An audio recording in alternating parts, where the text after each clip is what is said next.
El libro de Levítico. Es el tercer libro de la Biblia y se desarrolla justo después de la liberación de los israelitas de su esclavitud, cuando Dios los llevó al pie del monte Sinaí y los invitó a una relación de pacto. Ahora, ellos rápidamente se habían rebelado y quebrantado ese pacto, y Dios quería que su gloriosa presencia viniera y viviera justo en medio de Israel mediante su tabernáculo. Pero el pecado de Israel ha dañado la relación. Así que al final del libro anterior, Éxodo, Moisés, como representante de Israel, no podía siquiera entrar a la presencia de Dios en la tienda. El libro de Levítico inicia recordándonos este problema fundamental. Dice, el Señor llamó a Moisés desde la tienda. Así que la pregunta es, ¿cómo puede Israel en su condición de pecado y egoísmo ser reconciliado con este Dios santo? De eso se trata este libro, sobre cómo Dios, en su gracia, está proveyendo un camino para que un pueblo pecaminoso y corrupto pueda vivir en su santa presencia. Ahora, detengámonos un momento y exploremos esta importante idea de que Dios es santo. Este concepto es fundamental para entender este libro. La palabra santo significa estar apartado o ser único. Y en la Biblia, Dios está apartado de todas las cosas por su rol único, como creador de todo, como el autor de la vida misma. Así que si Dios es santo, entonces el espacio alrededor de Dios también es santo. Está lleno de su bondad, vida, pureza y justicia. Así que si Israel, injusto y pecaminoso, quiere vivir en la presencia santa de Dios, ellos también deben volverse santos. Su pecado debe ser enfrentado, y por eso tenemos el libro de Levítico. Ahora, el libro tiene un diseño asombrosamente simétrico. Explora las tres maneras principales en que Dios ayuda a Israel para que pueda vivir en su presencia. Las secciones externas son descripciones de rituales que Israel debía practicar en la presencia santa de Dios. Las siguientes secciones internas se enfocan en el rol de los sacerdotes de Israel como mediadores entre Dios e Israel.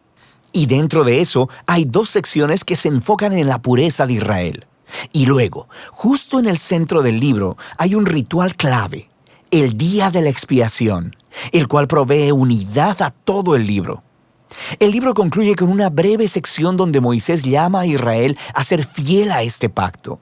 Vamos a profundizar en el contenido del libro. La primera sección explora los 5 tipos principales de sacrificios rituales que Israel debía llevar a cabo. 2 de ellos eran maneras de cómo un israelita podía dar las gracias a Dios al ofrecerle de vuelta un obsequio simbólico de lo que Él le había dado primero. Los otros 3 sacrificios eran diferentes maneras de pedirle perdón a Dios. Así que aquí el israelita ofrecería la sangre de un animal mientras confiesa que su pecado ha aumentado el mal y la muerte en el mundo bueno de Dios.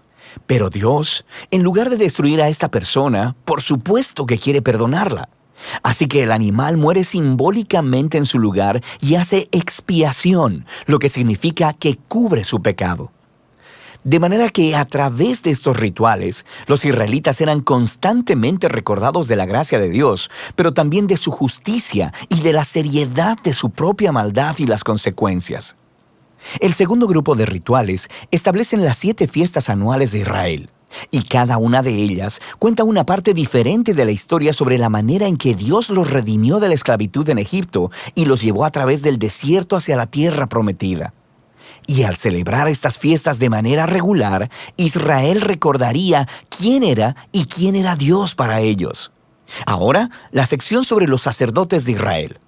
Aquí tienes a Aarón y a sus hijos, consagrados para entrar a la presencia de Dios en representación de Israel. Y luego, en esta sección correspondiente, encontramos los requisitos para ser sacerdotes. Los sacerdotes eran llamados a tener el nivel más alto de integridad moral y de santidad ritual, porque ellos representaban al pueblo delante de Dios, pero también representaban a Dios delante del pueblo. Descubrimos por qué la santidad de los sacerdotes importa tanto en esta primera sección, justo después de que la familia de Aarón fuera consagrada. 2 de sus hijos entran como si nada a la presencia de Dios y flagrantemente violan las reglas. Así que son aniquilados al instante por la santidad de Dios. Es un inquietante recordatorio de la paradoja de vivir en la presencia de un Dios santo, porque Él es pura bondad, pero se vuelve peligrosa para aquellos que se rebelan e insultan su santidad. Así que es importante que los sacerdotes de Israel sean santos y también que todo el pueblo de Israel se santifique. Sobre esto es que tratan las siguientes secciones internas. Los capítulos del 11 al 15 tratan de la pureza ritual requerida de todos los israelitas, y los capítulos del 18 al 20 tratan de la pureza moral del pueblo. Estos conceptos son lo que está por debajo de todo este lenguaje sobre pureza e impureza. Debido a que Dios es santo y apartado, los israelitas deben estar en santidad cuando entran a su presencia. Esto se conocía como estar limpio o puro. La presencia de Dios estaba excluida para todo aquel que no estuviera en una condición de santidad. No estar en santidad se le conocía como estar inmundo o impuro. Ahora, un israelita podía volverse impuro de unas cuantas maneras. Por ejemplo, al tener contacto con fluidos corporales reproductivos, al tener una enfermedad de la piel, al tocar moho u hongos o al tocar un cadáver.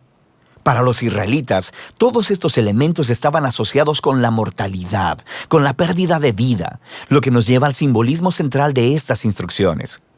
Te vuelves impuro cuando te contaminas al tocar la muerte, por así decirlo. Y la muerte es lo opuesto a la santidad de Dios, porque Dios, en esencia, es vida. Esto es clave. Simplemente ser impuro no era pecaminoso o malo. Tocar esta clase de cosas era algo normal de la vida diaria, y la impureza era un estado temporal. Duraba 1 o 2 semanas y luego se eliminaba. Lo que estaba mal o era pecaminoso era entrar en la presencia de Dios llevando estos símbolos de muerte e impureza sobre mi cuerpo. No hagas eso. Ahora, la última forma de volverte impuro era al comer ciertos animales, y las leyes de comida kosher se encuentran justo aquí en esta sección. Han existido muchas teorías sobre por qué ciertos animales se consideraban impuros y prohibidos, para promover la higiene o para evitar tabús culturales. El texto simplemente no es explícito, pero la idea básica de todos estos capítulos es muy clara. Todos funcionan juntos como un grupo de símbolos culturales que le recuerdan a Israel que la santidad de Dios debe abarcar todas las áreas de sus vidas. La sección correspondiente de aquí en adelante trata de la pureza moral de Israel. Los israelitas eran llamados a vivir en forma diferente a los cananeos. Debían cuidar del pobre en lugar de ignorarlo. Debían tener un alto nivel de integridad sexual y debían promover la justicia a través de toda su tierra.